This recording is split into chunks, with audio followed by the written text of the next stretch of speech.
Okay, see, I think I've been asked on a virtual date once. Eh? Yeah, I like the request. I am not against them. I just find part of the fun of dating. I'm gonna stop you right there because I feel like this is actually an OnlyFans audition. That's what I saw that date sounds What? like. You sure that was not OnlyFans audition he was trying to call you for? Well, I mean, if he wanted me to be part of his OnlyFans, he just had to ask. I mean, we don't know. Anything is possible these days. 2020 is a weird time. Anything is possible. I mean, so I've yeah, I was asked on a virtual date. The idea of virtual dates, I understand, and I think they're cute. As a thing, I just think you really, really have to want to, like, in a normal date, like, part of the excitement is just the experience, isn't it? Mm-hmm. When that's not there and it's just you and this other person, I'm like, I can't rely on myself to be interesting for that long. True. This is why I would have done terribly on Love Is Blind. Oh my God. Because first of all, we try and keep this podcast to an hour because I can only speak for an hour before I start saying my stories again. Okay, I'm on an hour loop, and if you listen to hour 2, you're just hearing hour 1 again, but me being more tired. And more in depth as well. So if all I've got on this date is I'm talking to a, like, fancy glass partition, and for some reason, like, bearing myself. Did you watch Love Is Blind? Yes, I did, indeed. Okay, welcome to the 802, the Love Is Blind recap show. Yes. So Love Is Blind was fantastic viewing for a few reasons. Number one, Jessica. Oh my God, that woman was crazy. She was crazy. No, she wasn't just crazy. I feel like they literally just, like, lynched her cereal with, like, something because she was just mad. No, I think she was lacing her own cereal with wine. While the producers turned it back, she's like, whatever went into that woman's body, she decided she was doing it. God, but she was chaotic. Yeah. What was the boy she ended up with? I can't remember, but Mark? Yeah. Was it Mark? Yes, but yeah. Mark, bless him, needed a slap at multiple times to just realize that this woman cannot stand you. She doesn't want to be near you. She thinks you're short. Yeah. You are kind of short, but in, like, a nice way, and I kind of like that. Yeah. But she thinks you're too short. She doesn't want to be in a bed with you. She doesn't want to kiss you. She thinks you're too young. Like, just leave this woman alone. Stop pretending you're in love with her crazy ass. She's not even crazy in that, like, she's a hurricane of experiences in that can be fun and crazy. She was literally just so she just couldn't make her mind up, and then she did, and then she wouldn't, and then she get drunk. And did you see? Oh, it was one moment her and Mark are arguing, and she just, not even thinking about it, not like, she doesn't, there's no, like, oh, I'm going to do this. It was just an innate movement. She leans over and tips her glass of wine so that her dog can have some. Did you see that moment? Do you know what? I honestly, looking back at it, think to myself, but I mean, it made great TV. I mean, it made fantastic TV. But in another sense, it's like, are you for real? Like, are you actually okay right now? And I remember sitting down there and thinking to myself, you're absolute, you're literally a human bowl of Fruit Loops. Yeah, I mean, what she did was she definitely lied on the psychological exam. 100%. That woman should not have been allowed 100%. On that show. I think it was dangerous. But then when they realized, oh, well, she's already here, they're like, oops, well, it's like, when Gia goes in All Stars, it's a place for everybody. That's exactly how it was. Oh, God. So Jess was on there. Why did I bring up Love Is Blind? Can't remember, but I'm on the train now. And then you had Barnett and, was it Amber? Yes. Okay, yeah, they were kind of okay. Yeah, anyway, the reason why I wouldn't be good on Love Is Blind is because I just don't trust myself to be interesting for that long. No, it's which is why I've decided to do a podcast. That makes sense, doesn't it? It does. The job is literally be interesting for an hour. Did you like, but I have to say, I actually did like Lauren. Did you? Lawrence. Oh, yeah, I liked Lauren. Yeah. I liked Cameron. Cameron got consistently sexier as the show went on. Yeah. He started off kind of dorky and a little bit weird, and he was always crying. And I was like, oh, sweet, he's sensitive and also nice. And then just the longer it went on, I was like, wait, he's kind of sexy. Yeah. And then the handsomeness hits you when you least expect it, and I think that also makes great TV, because at first initial view, when you first see it, it's like you think, okay, all right, cool, but then as it progresses, you think to myself, wow, you could really just come and contest and me sometime, I get that he give me that, he really just right. This is a podcast, and I'm not gonna touch on what I really feel, because this is PG. No, please do. PG-13. Carry on. What do you really think of Cameron? I don't know. I just feel like I just wanted to like just come into my room, be like, baby, you look really good, and then just like throw me on the bed and just like eat pizza in my stomach. I'll just be really happy like that.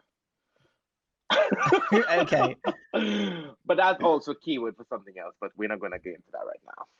Because no, it's lockdown, and you ain't gonna get the real Nicholas on any podcast. Forget that. Not my sexual side, at least, because nobody wants to hear that. If I did, oh honey, it'll be a hot mess.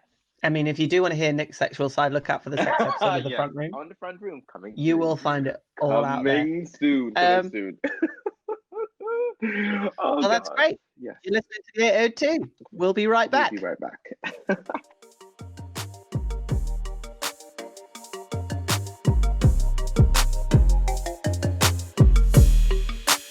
Why, hello. We're back. We're black again. Guess who's black in the house? Guess who's black in the house, babe?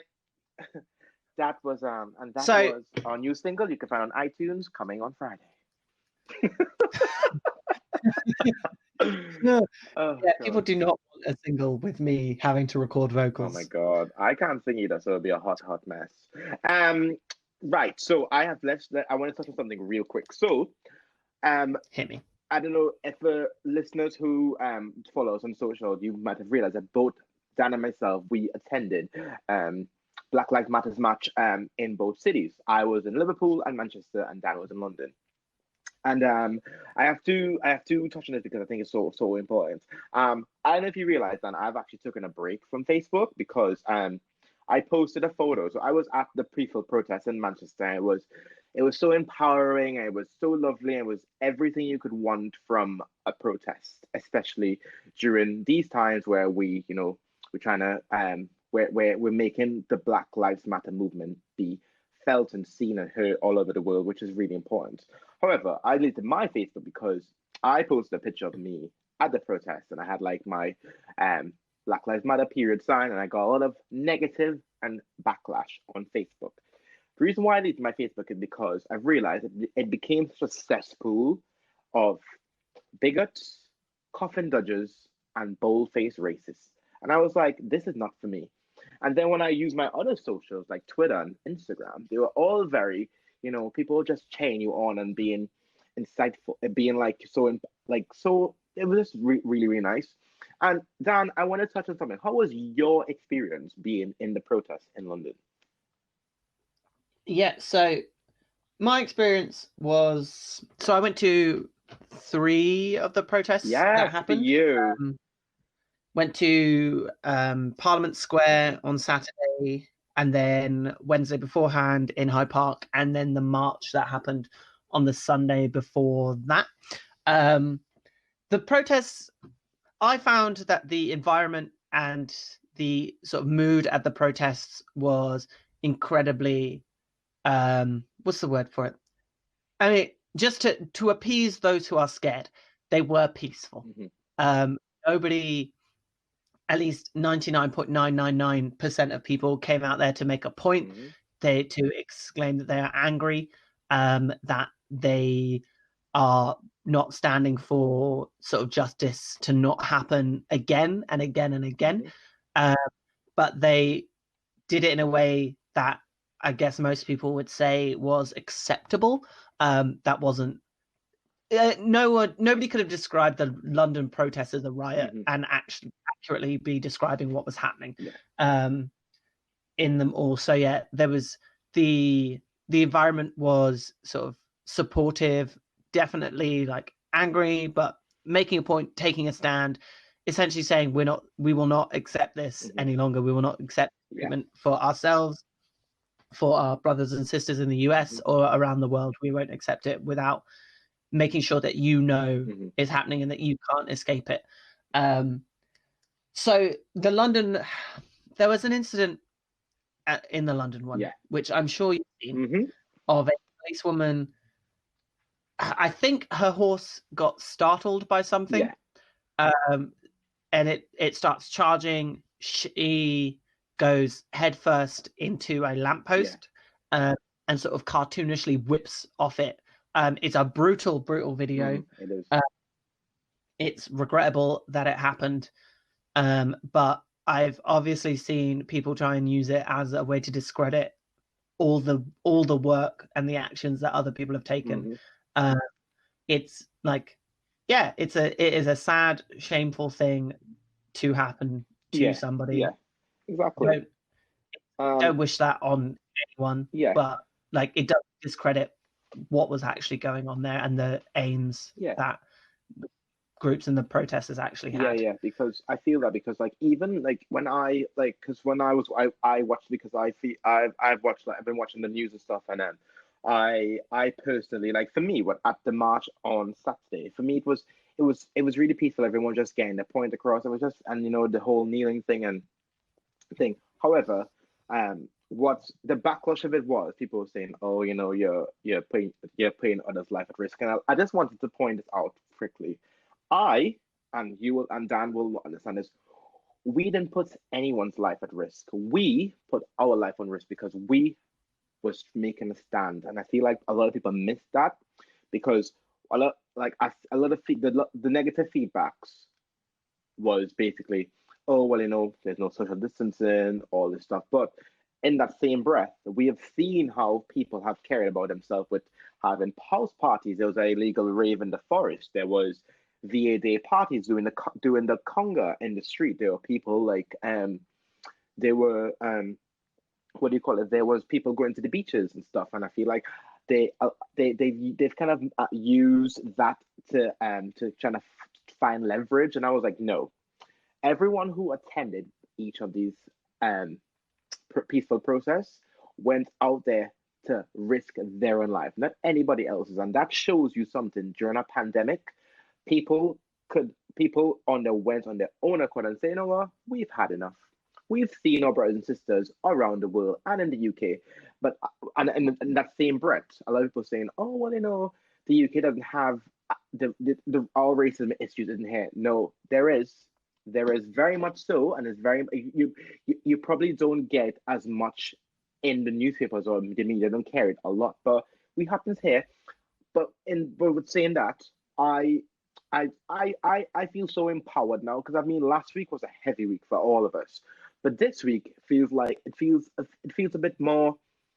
The message has been felt, because even though there was negative, I'm sure, Dan, you could say this. You had a lot of positive feedback as well from people saying, we like what you're doing, and it's nice, and it's so nice to feel the message being felt. So from your peaceful protest and my peaceful protest, we seen it, and it was nice. But however, if someone decides to pull down a statue and put it in a river, you do you, boo. I'm not gonna say yes or no. So